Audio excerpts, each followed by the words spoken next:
me get all prepared here. All our technology, we have to have all these things. Well, I had so many pages of notes, I decided not to use them. But we're going to talk about something this morning that I've thought a lot about and have. Now, Randy, have you jinxed me? There we go. Randy told me that he'd never had one of his computers that he put on sleep that he could get to come up. So it came up. We're okay. One of the things that I've thought a lot about and have some concerns about are miracles in our society today. So I want to jump right in here and start a conversation on something that I know that I can't cover in one lesson, but I'm going to give you some fodder to think about and to get you to thinking biblically about what miracles are, and because I'm concerned about it in the church. Many are convinced today that miracles occur even down to the smallest thing that happens. And there's a lot of belief, a lot of those who believe that miracles as they were found in the Bible are occurring each day. We want to talk some about that. For instance, you hear someone say, well, I had a financial need and I needed so much money, and I went to the mailbox, and lo and behold, there was a check that was just the amount I needed to bail me out. It's a miracle. Or they might say, I went to the mall and I found a place to park right by the door. It was a miracle. Now, if you go to Asheville and find a place downtown, that might be a miracle. But no, I'm joking. Or you might hear see a mother grab a young toddler that's racing for the busy street, and she grabs him just as he gets to the curb. And somebody says, boy, that was a miracle. Well, we call these things miracles, and I don't want to impinge on anybody's beliefs, but those are not miracles. A miracle is a supernatural event which has no human explanation. And more than that, a miracle is an event that suspends natural law. When you find a place to park at the mall, or when you catch a toddler at just the right moment, or when you get a check for just the amount you need, those might be what might be the providence of God. That's Acts where God orchestrates natural law, to bring about his desires. But he doesn't suspend natural law. He has a control of nature. Apparitions are often seen as miracles. I could tell you about, maybe you've heard about the Shrine of the Holy Tortilla. 1977, a lady in New Mexico was frying a flour tortilla one morning, and for her husband's burrito to take to work. She noticed a thumb-size imprint scorched on the tortilla that looked like Jesus. Well, she built a shrine to it. It's still there. It's still there. I might tell you about the incident in Ohio where lights and every night the shadows and the rust outline on an oil tank appeared to be the face of Jesus. And a lot of people made money on it. There was a case in Tennessee in 1987, I think it was. A lady saw on the refrigerator on her porch was a shadow from the light across the street. It was casting what she thought was the image of Jesus on her refrigerator. A lot of people said it looked more like Willie Nelson. But anyway, she and her husband quit the church they were going to because the preacher expressed skepticism over the image. So, and all of these things, of all of these, here's the quote that I find most interesting. Oral Roberts, speaking to a conference in 1987, said, "I can't tell you about all the dead people I've raised, and I've had to stop a sermon and go back and raise a dead person." Well, I've seen some people that I thought were dead in church, but then they got up and went outside and told the preacher what a great message it was, so I figured they were just resting their eyes, you know. But I got to admit, I've slept through a couple myself. But later, Roberts conceded that none of those that he had brought back to life had been pronounced clinically dead. And I want you to read this carefully. He hedged his claim this way: "I understand there's a difference in a person dying and not breathing and a person being clinically dead." Say what? I've read that statement at least 50 times, and I still don't know what he said. I know what words he used, but I don't know what he said. So, before I get too deep in all these things, let me give you some of my philosophy here. First of all, I don't think that healthy skepticism is a bad thing. I have to admit that I'm skeptical about a few things. Clayton says it's a lot of things, but what does he know? And in a lot of cases, that's an engineer's job, is to be skeptical about things. So I guess I've been trained and brought up that way. But evidently, skepticism is a pretty rare bird in this society today. The mysterious and the astonishing and the phenomena are stuff of movies and TV that people eat it up. And unfortunately, it's found its way into the church. People are eager to witness miracles. People seem to want to believe almost anything that's unusual is a heavenly wonder or an act of God. The problem is that this poses a severe danger to the church, because once you start saying everything is a miracle, you downplay the ones that were real miracles in the Bible, and people tend to disbelieve because we put so much into what's happening today that is not really in the same sense as the biblical miracles. So, let me also state that I do believe in miracles. I believe the miracles in the Bible happened. I believe that Moses and the children of Israel walked through the Red Sea on dry land. I believe that Jesus walked on water. I believe that he healed miraculously. And I believe that God's power hasn't diminished in the least since the people of the first century had that power. So just what is a miracle?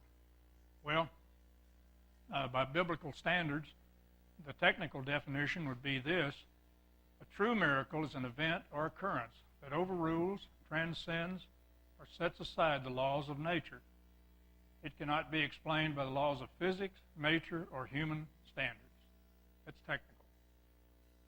Here's a more complete definition that was stated by Augustus Strong. He was a very influential preacher and writer back in 1907. It says, a miracle is an event in nature so extraordinary in itself and so coinciding with the prophecy or command of a religious teacher or leader as to fully warrant the conviction on the part of those who witness it that God has wrought it with the design of certifying that this teacher or leader has been commissioned by him. You get that? Let me just boil it real simple. What he's saying here is that any time a miracle occurs in the Bible, it is associated with the certification of a teacher or a leader commissioned by God. Okay? But what about miracles today? Are biblical miracles occurring today? Well, to answer that question, we need to look at the characteristics and purpose of miracles, called signs and wonders, sometimes in the Bible, that are recorded in the Bible. Prior to the charismatic movement in the late 1800s, theologians were united in their understanding that miracles did not happen randomly. They did not happen throughout history in a random sort of way. God did not do them capriciously or whimsically. There wasn't a continual flow of miracles at all times and places throughout church history, but rather when they were needed in certification of teachers or leaders called by Him. So in analyzing the miracles of the Bible, I'd like to call attention to three types which are all accomplish the same basic purpose of certifying the teacher. The first type is those which were directed by direct actions of God. Now, certainly when Moses saw the burning bush, that was awe-inspiring, and it got his attention, but it was a direct action of God. The same thing is true in the New Testament, and something that Matt mentioned a few weeks ago, where Peter was freed from prison. That was a direct action of God. But it did inspire awe in those who saw it. I think it was Rhoda, the girl at the door, when Peter got out and Peter came to the door. She was so awestruck that Peter was knocking on the door, she didn't let him in. She went running to the others and left him standing outside. So it was awe-inspiring. The second type is those performed by an individual speaking on behalf of God. Examples of these would be the plagues in Egypt and the crossing of the Red Sea. In each of those cases, God commanded Moses to stretch out his hand and give the command, perform the mighty deed. And that certified to the people that Moses had the power of God with him. In the New Testament, we have Peter's encounter with Ananias and Sapphira. You remember the story? Ananias or Sapphira came in and told him that we sold the land for thus and so, and Peter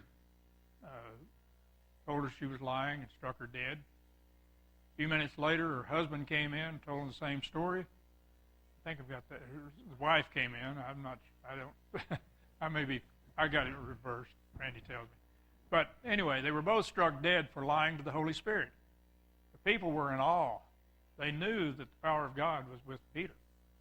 So that's another instance of God providing the means for them to be certified by God.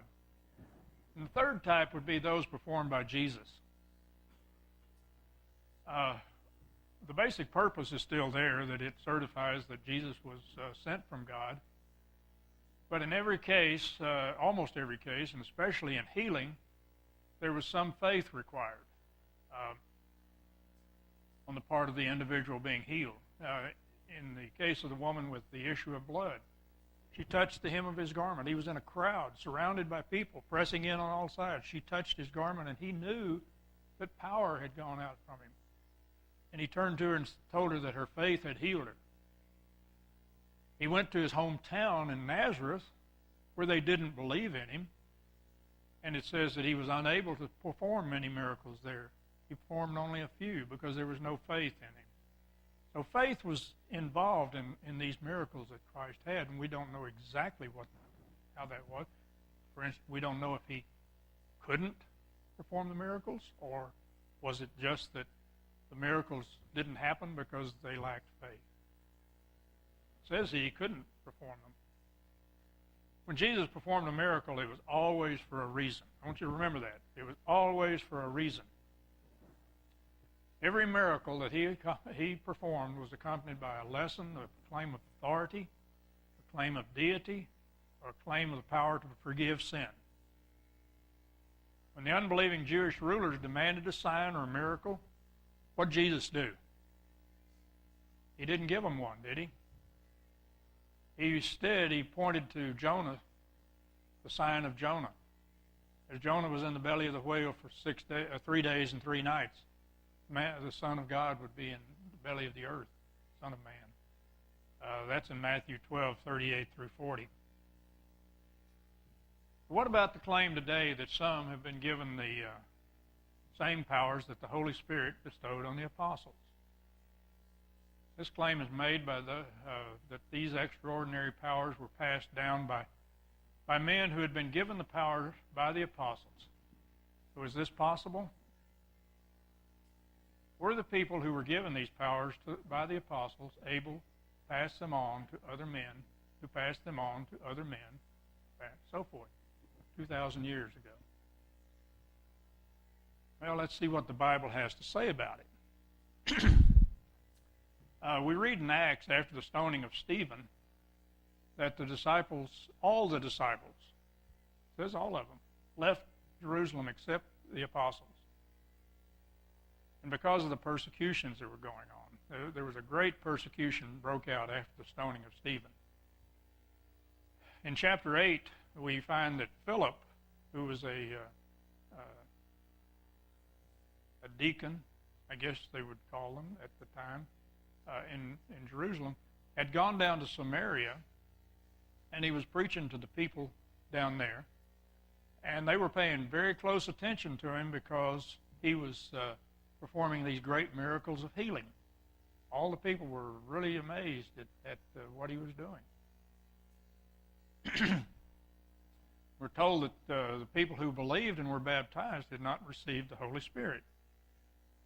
Now, evidently, this is speaking of the miraculous gifts of the Holy Spirit, which Philip had, because when the apostles heard that people were accepting Christ, they went down to see what was happening, and after they arrived, they laid their hands on certain people and gave them the powers of the Holy Spirit, the gifts of the Holy Spirit. And it appears to be the same gifts that Philip had. But when a man named Simon, who was Simon the sorcerer, he was a magician, saw that these gifts were being given by the apostles, he went to Peter and said he wanted to buy the right to have these powers. And of course, Peter roundly condemned him and told him his heart was not right. But the point is that when Simon saw that the apostles were giving this power to people, he went to ask for the power. And Philip had the power, but he didn't pass it on to any of those people. They were not receiving those gifts of the Holy Spirit until the apostles got there.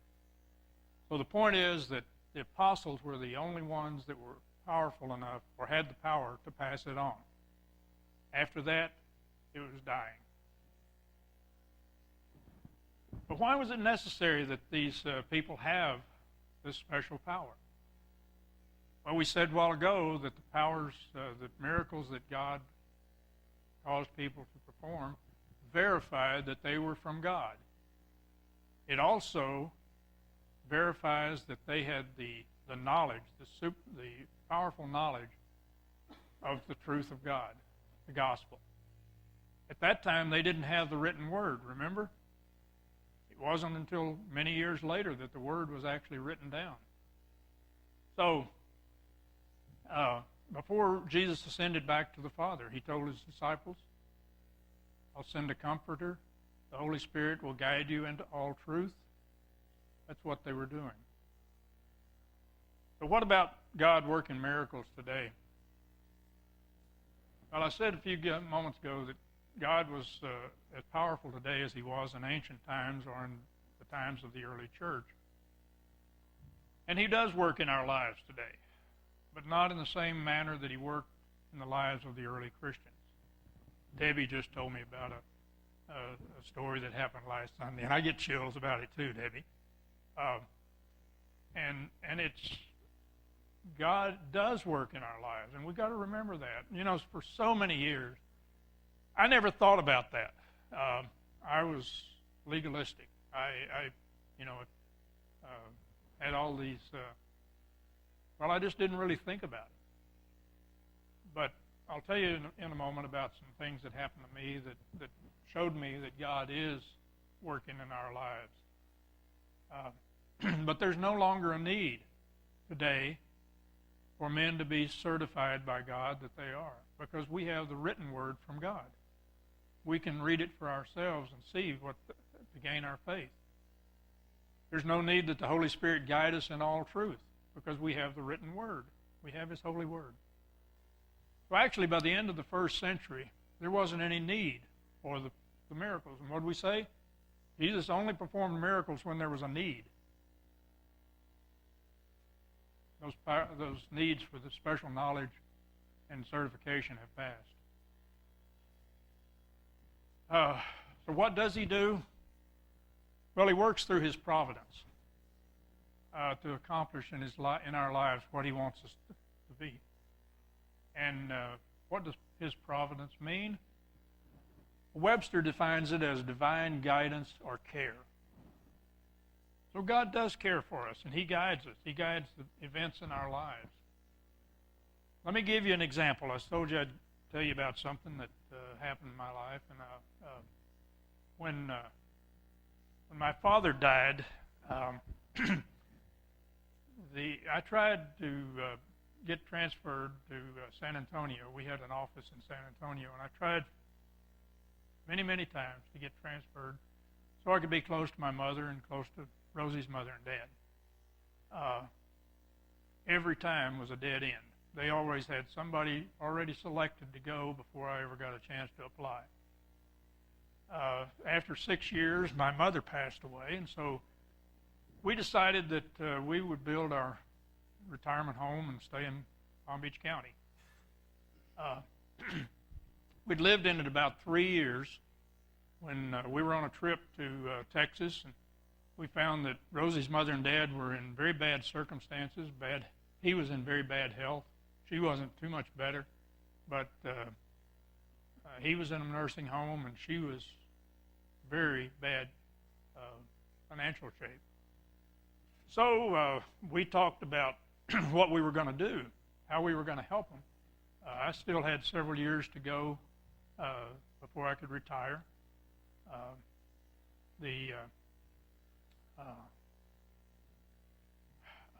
Moving them to Florida was just out of the question. They were born, raised, and bred in West Texas, and they weren't going to leave. So we were really in a quandary as to what we were going to do. But I walked into work on Monday morning after that vacation, and my boss, just a minute, greeted me and said, Al, you want to go to San Antonio? Yeah, baby, I still have trouble with it. A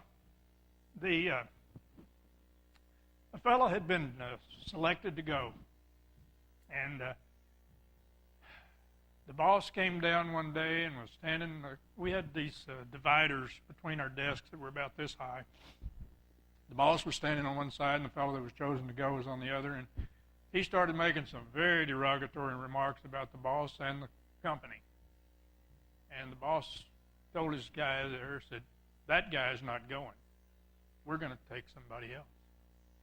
So the next thing happened, Al Pribble was going. That's a real eye-opener to see those things. And not only that, 2 years later, that job ended, and we were scheduled to go back to Florida. They had told me I had to go back.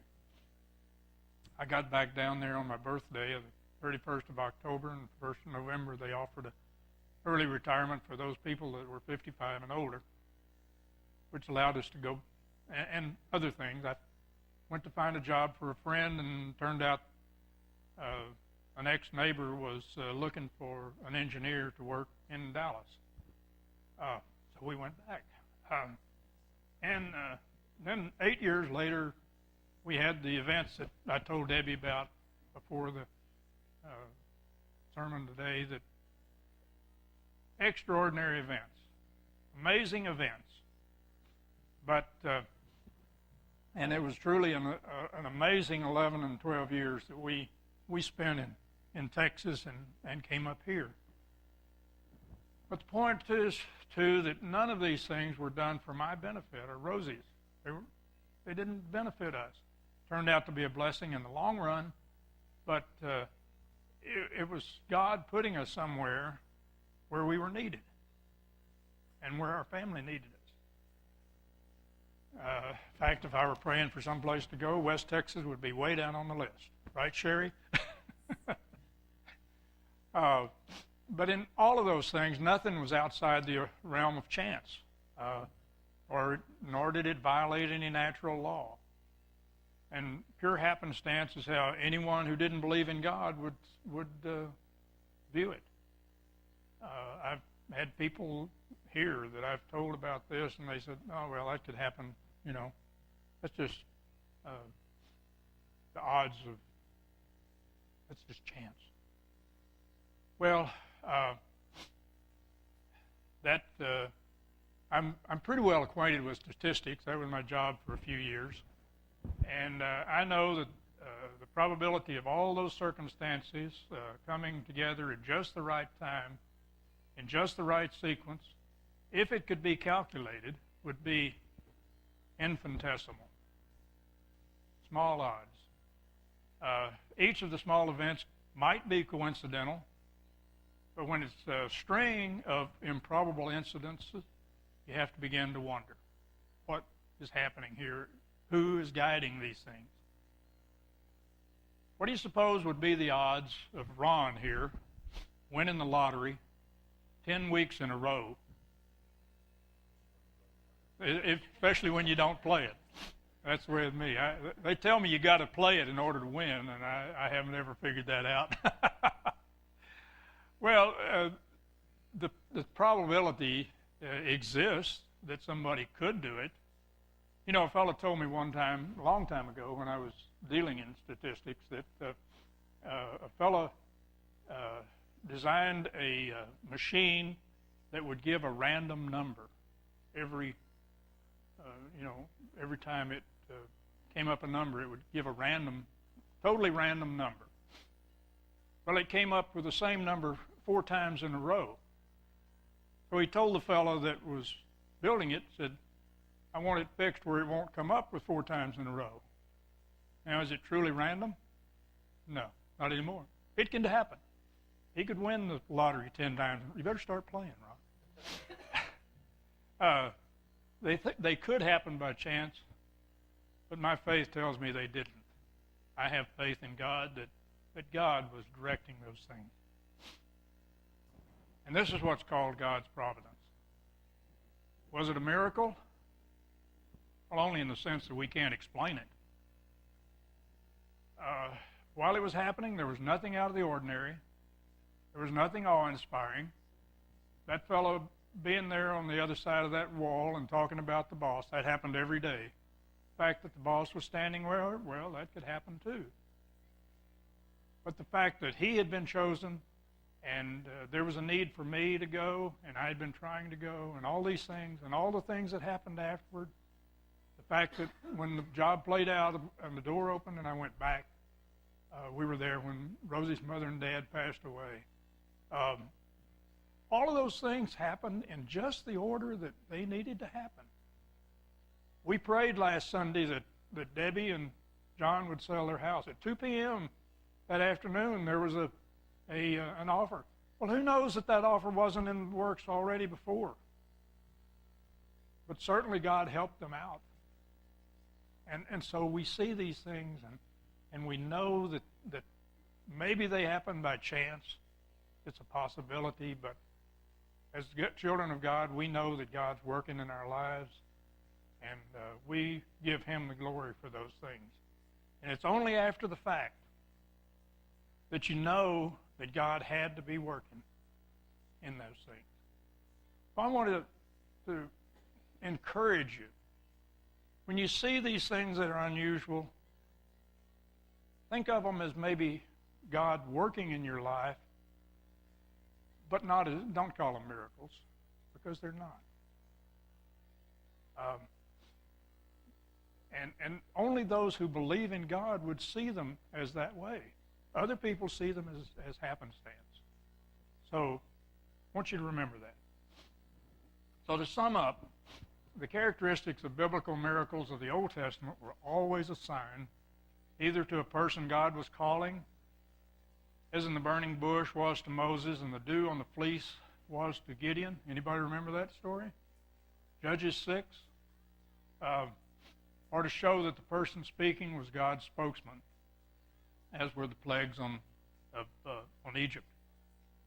In the New Testament, the characteristics differ a little bit.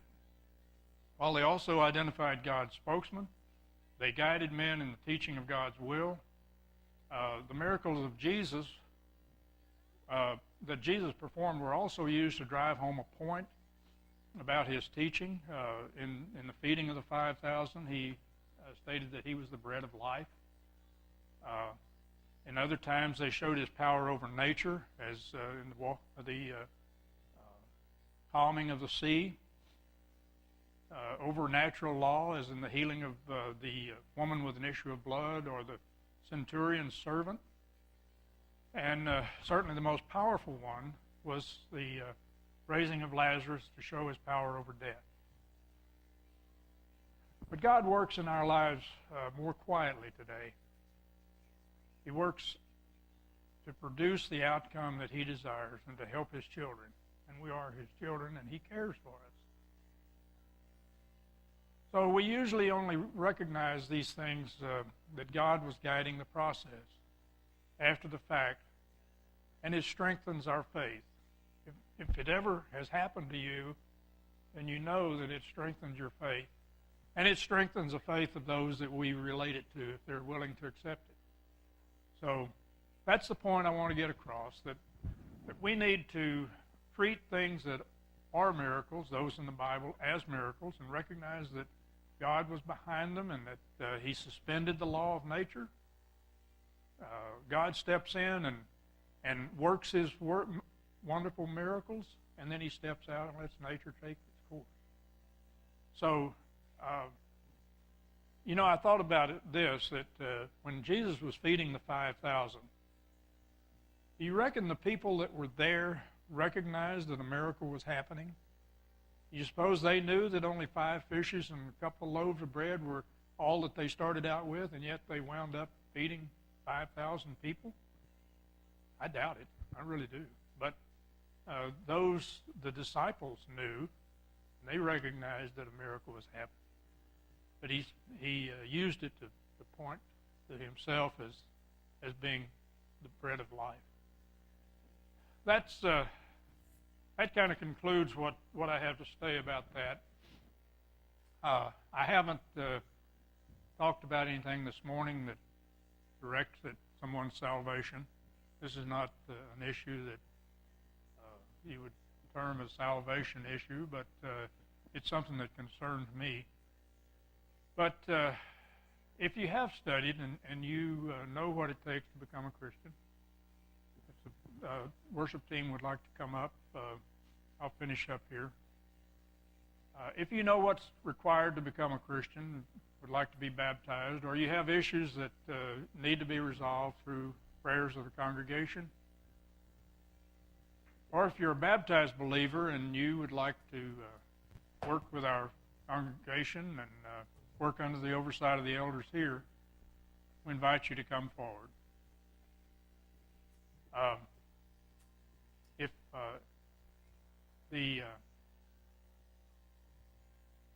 My powers of recall have been recalled.